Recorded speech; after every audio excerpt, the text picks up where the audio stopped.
Boost is on. Landing lights are on. Strobes on. Mixture's rich. Prop full forward. Gear indicates down. Uh-oh, we got a problem.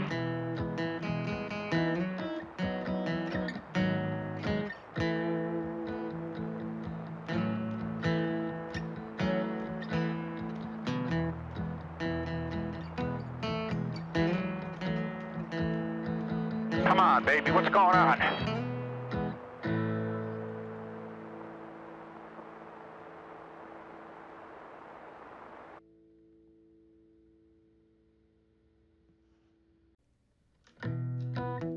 Just a small town girl living in a lonely world. She took the midnight train going anywhere. Just a city boy, born and raised in South Detroit. He took the midnight train going anywhere. Wednesday, October 5, 2022, DanGryder, Probable Cause with a special update. I got a special tune here for you that's coming up. And Journey, Don't Stop Believing. I just got off this Zoom call with Joe and Debbie. It's a couple that I met out in Portland a weekend ago. They drove down from Seattle. An amazing story that you've got to hear. And I'm going to show you the crash footage. Joe crashed his airplane. I made friends with these guys, and he forwarded me the footage. We just finished a Zoom call. Joe was kind enough to tell you in his own words exactly what happened, and I went through and picked through this, and I gave him two very important debrief items off of his crash that I want you to know about as well. I'm going to take the hit for not beefing this up enough, but these 2 points are critical. They're absolutely critical, and Joe and Debbie were kind enough to jump on this Zoom call with me. And I'm going to show that to you in a second, but you're going to see all the footage of Joe's crash. Before we do, I'm going to talk about the September 5 video that I did on the Seattle float plane crash in Seattle, where all the people died on that scenic float plane, the Beaver. Ironically, the AD just came out here yesterday, October 4, the FAA emergency AD. I believe I had some kind of an effect because I got a lot of views and a lot of correspondence off of that. And a lot of people put a lot of pressure on politicians and government officials. This is incident number 4 with the Beaver. Loss of control due to pitch control, corrosion, spar control, elevator control, everything in the back of the tail of that airplane that causes pitch control to occur. It was bad. Here's the emergency AD. I'm going to read it to you right here. The FAA says the FAA is issuing this AD because the agency has determined that an unsafe condition is likely to exist or develop in products of the same type design. This is it. This is the emergency AD. It comes out a little over 30 days after the crash. NTSB knew about the previous 3 identical incidents. Did nothing about it. No recommendation, no nothing. FAA did nothing. They did have an AD, but nothing near this to call attention to the inspection and the attention that is required on this Beaver pitch control authority in the tail end of the airplane where the corrosion is. All the problems that are back there, you had better pay really close attention. FAA, NTSB, you fell down on the job on this one. You totally did. And this airplane went in. This should have never happened. This is a government failure. Specifically, this is a Jennifer Hamady failure in allowing these 3 previous documented investigated accidents to go unnoticed, no recommendation, and no anything off the previous 3. Let's cut to the Zoom call. Different day, different story. This accident occurred June 11th of this year, 2022. Joe's flying along in his Comanche 250, and he's got a friend with him. He's going into Auburn, Washington, and everything's good. Dave VFR, he's got plenty of gas, left main, right main. Let's go to this Zoom call because I'm really proud of the fact that Joe is still alive. All right, well, let me introduce Joe and Debbie. Boy, it's a pleasure to see you guys. And I want to say thanks for coming out. And you guys got a fantastic story. I met you at the Brew Pub in Portland the other night, and you guys drove down how far? About a 3-hour drive on a Friday afternoon with Seattle traffic. Yeah, well, I appreciate that. You know, I put that out there, and I expected to see 2 or 3 or maybe 4 pilots show up and hang with us for the evening. What did you think? I was totally surprised how many people there. That was crazy. Yeah, there were a lot of people. Yeah, it was a great get together. The thing that surprised me too, Dan, is you just said pilots, and there were a number of non-pilots there that are devout followers of you. Yeah, it was totally fun. I got to play the guitar and hang out with all you guys, so it was totally cool. We'll do that again. But at that little get together, I had no idea who you were, but you kind of pulled me aside and gave me your story. You crashed a Comanche this summer, June 11th of this year. Tell me about that, and tell me how come you're alive to tell me this story. Good question, Dan. On June 11th, I'm a former submarine sailor, U.S. Navy, and I had a dear friend of mine out visiting from Providence, Rhode Island. And I decided to take him for an airplane ride. And we took the Comanche and we did the Seattle tour around Elliott Bay. And it was just a beautiful evening. We went chasing after a cruise ship that had just left port and had flying over Lake Washington. It was brilliant. And then preparing to come back to my home airport of Auburn, Washington, the Comanche is a fast, slippery bird. And I knew that I always get pushed by time and I want to get way ahead of that airplane. So I started my pre-landing checklist probably about 10 minutes out. And I verified, I switched to my fullest tank, which was my right tank. I'd been flying that day on my left tank and I switched to my right tank. And then as I got closer to the airport, I was actually talking with Renton Tower. I got clearance through Air Class Delta Airspace. They kicked me loose. So now I was home free to fly into Auburn. So I was planning a straight into runway 16. And I'd gone through the checklist multiple times, the litany. I've got a very good partner in the airplane. He's a professional pilot, works for a major airline. And when he trained me on that Comanche, he just said, yeah, the litany, the litany, the litany. Keep going over those checklists again and again and again. And I did that. Much to my dismay, at about 500 feet, about a mile and a half from the runway, I had the power roll back on me.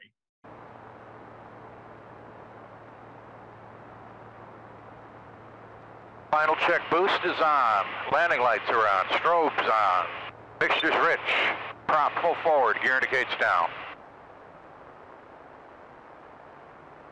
Uh-oh, we got a problem.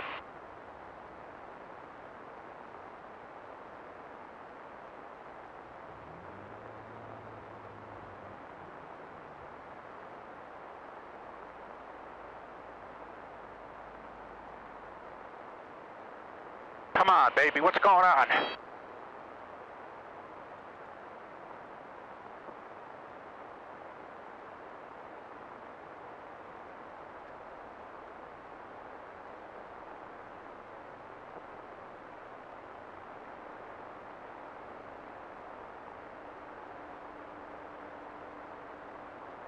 And muscle memory, I'm very proficient in the Comanche. I immediately switched. Reached down, switched tanks from my right tank to my left tank. But then I caught myself. I actually glanced at the fuel gauge, and I didn't know how much fuel was left in that left tank. I knew my best tank was my right tank. And I switched to the left momentarily, then switched it back to the right. And just for a brief moment, the power came up, and I was feeling pretty good that I had fixed the problem. Right. Now let's clarify in here. This was not a situation where you ran out of fuel. You had plenty in the left and plenty in the right. And the only two tanks, even though you've got 4 tanks on there, the 2 tanks in question are left main and right main. So you had plenty in the left and plenty in the right. I think you said you touched down with about 70 gallons total. No, I guesstimate, and there wasn't plenty of fuel in the left tank. For clarification, you know, I had flown, that airplane had flown a bit on that left tank that day. Right. So I don't know how much is in there, but I knew I had a full right main, and then both my aux tanks were full. So I figure at the time of the accident, I probably had 58, 59 gallons on board the aircraft. Right. But for the sharpshooters out there, this wasn't a deal where you ran out of gas. You still had plenty in the left main, enough to make it to the airport. But the right main is definitely the logical choice. Let's land on the fullest tank, and that's the tank you were in. So that was my thought process. Yes. And the interesting human factors thing is, during time of crisis, you went through your deal and you switched to the left tank when your engine quit. And for just a second, you were telling me the power did come back. Yes. And I saw that on the video. I'm going to replay that and show. But then your brain got involved and said, no, Joe, the right tank is definitely fuller. I'm going to go back to the tank where I know I've got gas. Yeah. It ended up on the right tank. And I'm going to tell you in a minute what I think probably your problem was here, but let's continue the saga, because I'm going to show the video and you're alive to tell the story. But after you realized this engine is not coming back, tell me where you were relative to the congested area. It was all in front of me. Being familiar with the Auburn Airport, especially when we're departing to the north, there's two pieces of property out there, two empty lots in this highly populated area.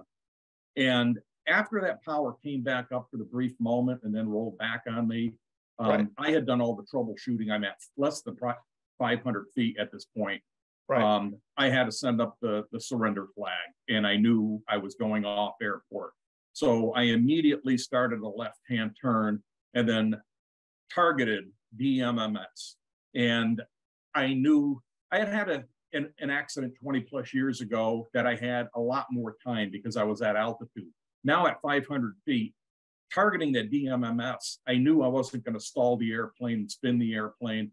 And my biggest fear that day, and I know Debbie doesn't like to hear this, but it was, I didn't want that airplane going into a McDonald's, going into a car dealership.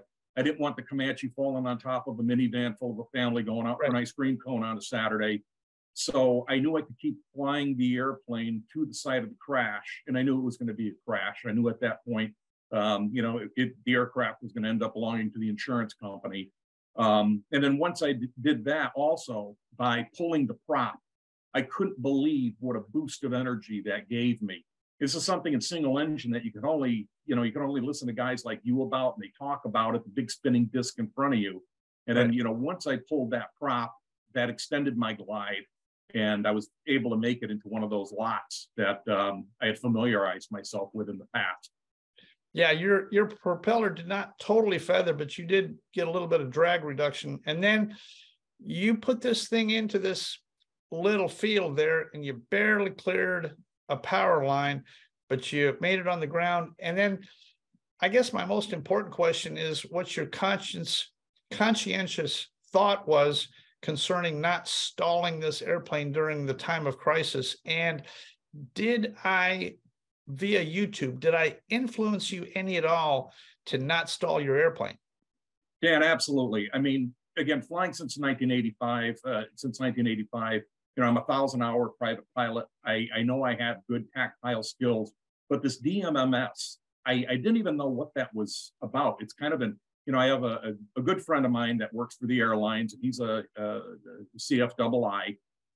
When I talked to him about it, and he also is a regular viewer of yours, he was like, well, sheesh, it was like common knowledge for him as an airline guy, DMMS. And I didn't know what this DMMS was. And for me, you definitely put that in the forefront of my mind. Once I saw your stories in the past on it, I calculated out DMMS for both of the aircraft that I operate, and just seared those numbers into my head, knowing that's going to give me a protective margin if I run into a problem. And that was the first thing that it was almost like a security blanket. I knew things were going to get ugly. I really didn't expect to survive the crash because of all of the urban buildup in that area. Right. I knew it was going to be ugly, but I knew that by nailing DMMS, I wasn't going to stall the airplane and spin the airplane. I wanted to fly it to the crash site. I didn't want gravity to take over and, loss of aerodynamics to take me out. He tells everybody, DanGryder saved my life. If it wasn't for his videos and me discovering you, him discovering you, he said, I wouldn't have known that. And I probably would not be here to tell you this story. So everybody he talks to, that he tells this story to, he gives you the, high five. Well, I appreciate that. It's I feel like every now and then we come across a great heartwarming story like this where for a brief instant of time, it all of a sudden starts to make it feel worthwhile, because that thought went through your brain, and it's all because of YouTube. I pounded that in long enough that somebody out there heard me, and during the time of crisis, they knew. I went back and looked at your video. You did not raise the nose. You consciously kept the nose down. You turned left and you honored the speed, and you went straight in. So it was great to be with you guys at the brew pub the other night and to meet you. And I very much appreciate you. It takes a lot to go on record and say I lost an engine and I crashed my airplane, but here's the video and here's what happened. And I'm going to give you your browbeating and your takeaway off of this as well, because I know you can take it, but it's an excellent lesson for everybody else. So I got 2 takeaways for you. Even though you did a great job, your takeaways are, and I have not underscored this enough, but I am going to now, when you switched back to your left tank, you should have left it there, because your only problem on your right tank was a clogged fuel vent. And you did your pre-landing checklist early enough, and that tank was full enough. It took that long to cavitate that fuel because it was no longer vented. It flowed for a little while until it ran out of air, and now you've got a suction in there. I believe you had a clogged right main fuel vent. And when you went back to the left, that engine definitely started to run. But remember, in your emergency flow, your emergency litany, switch tanks and give it a second. If the thing is running, leave it alone. Even if it's a low tank, just let it run. You only need 3 more minutes of flying to make it to Auburn. So that's a mistake there, but it's a common one. And I appreciate you allowing me to underscore for the next guy. Absolutely. It's not just switch tank and switch back. Switch tanks and allow it to work on the other tank. See what the result is before. And I see exactly what you did. I probably would have bit off on the thought process like you did. Well, I got all this gas in my right tank. Right's got to be the best choice. I see that. The next thing I really want people to take away from this thing, take it to an open field like you did, but go in gear up. And watching that video, my feet were pressed through the carpet here wanting to stop. That airplane is rolling and rolling and rolling. It rolls so far with the gear up. I don't know what you're going to hit. But in the emergency process, once you're committed, it extends your glide a little bit, and it puts you in the category of a true short field landing. You go in gear up to that field, and your landing roll is not only softer, but it's a lot shorter and a lot less damage. Yeah, I totally agree with both of those observations. One of the things was when I was on short final field, I was really trying to study the topography, and I really didn't know. I just knew it was an open area without anything built up on it. I didn't know if it was marsh. I didn't know if it was. So my hope that day was to, roll the Comanche to a stop and save the Comanche and have everything work out. But in retrospect, yeah, I should have pulled that gear up and just done a gear up landing. And that landing roll would have been, it was, hitting that earthen berm. It was quite violent. It was violent. It was. And if it was a little bit more violent, maybe I wouldn't be here today. So it was a thin margin there. It was very thin. And the most important words that I've heard you say so far that is absolutely critical for everybody else, when that engine quit, at that instant in time, the insurance company owns the airplane. Yeah. Doesn't matter, gear up, gear down. Doesn't matter the amount of damage. Your insurance premium is paid. They're going to pay you whether you go in gear up or gear down. You're going to get paid. It's actually less damage and less everything to go in gear up. So my advocacy here is to stop that roll. I don't like these airplanes rolling so far during an emergency because you can't get them to stop. And now you're going to hit something at high speed. So go in gear up, and that's the huge takeaway for everybody else on this thing. But overall, Joe and Debbie, great job. And I certainly appreciate you going on record and telling this story for everybody else. Thank you, Dan, for all that you do. Because again, in my particular case, it gave me something to cling to. DMMS gave me something to cling to, and there was a small amount of hope that I was going to be able to walk away from this. And like you say, after the wreck, came home, had dinner that night. I mean, how do you beat that? You can't beat that. Well, I can beat that. I'm at a brew pub and I got a kiss from Debbie. You did. Beat that. The least I can do. No, Totally awesome. Well, thank you guys very much, and thanks for jumping on this Zoom call. And I intend to publish this and show this is a great example, and I appreciate it. I'm thankful that you're alive and on the planet with us, and we will get together for dinner again out there in Portland very soon. Absolutely. Looking forward to it, Dan. Thanks, Dan. Thank you. Bye-bye. Pleasure. I hope that you appreciate the effort that Joe took to get me this information, to tell his story. Joe and Debbie, I can tell you the sweetest kiss I have ever gotten was that night at the brew pub. And this is it right here. Debbie, this kiss from Debbie, and Joe's okay with it. This is totally awesome. This makes what I do totally worthwhile. The saves that we've got coming out of the woodwork now are really pretty good. I'm very happy. I don't have anything to sell. I'm not trying to sell you a course or paperwork or anything like that. I simply want you to stay alive. I'm using YouTube, and my power as an influencer. I'm not very powerful. I got a tiny little itty bitty fledgling YouTube channel, but enough of you are paying attention to watching that, and I appreciate it. It's doing good. I had a great time out there in Portland. I got a whole bunch more traveling left to do and other things coming up in the very near future.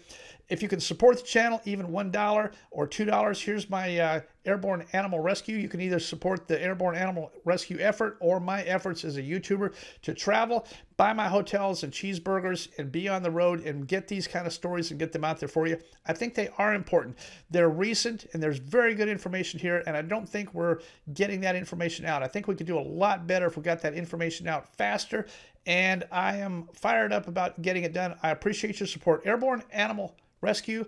And here's the journey song. You know, after I finished that Zoom call, believe it or not, I sent one text to Joe and I said, "What's Debbie's favorite song?" And within 10 seconds, he texted back. He goes, "Journey. Don't stop. Believe it."